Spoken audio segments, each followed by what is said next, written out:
तुलसीदास जी एक सूत्र देते हैं, अर्थ अमित अति आखर।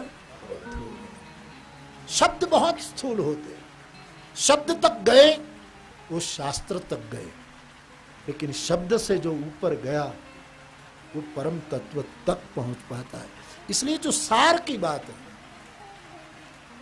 रामायण में कई ऐसे प्रसंग आपके सामने मेरी व्यासपीठ रख सकती है कि जिनमें सुनने वाले ने केवल शब्दों को ही पकड़ा और कुछ पकड़ा ही नहीं, केवल शब्दों को पकड़ा।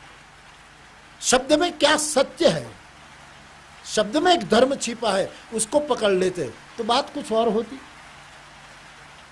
हमें केवल शब्द सुनकर अर्थ नहीं करना चाहिए, शब्द में क्या सत्य छिपा है उसी का अर्थ लेना चाहिए। लेकिन शब्द में छिपे सत्य को बहुधा सदगुरु से ही उद्घाटित कराना पड़ता।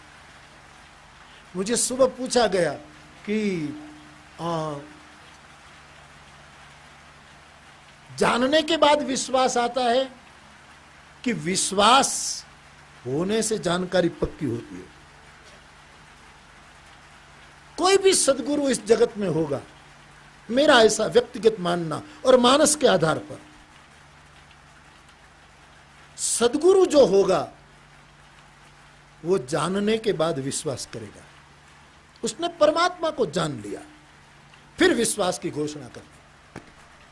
जैसे भगवान शंकराचार्य शंकरावतार है, लेकिन उसने परमात्मा को पा लिया, फिर उसने श्रद्धा और विश्वास की घोषणा कर दी कि श्रद्धा, प्रश्नोत्तरी में श्रद्धा किसको कहते हैं, विश्वास किसको कहते हैं, ये सब घोषणा आई है। नानक ने पा लिया एक नदी में डुबकी लगाकर, और फिर विश्वास की घोषणा कर दी, एक ओंकार सतनाम। कबीर ने जान लिया, पा लिया।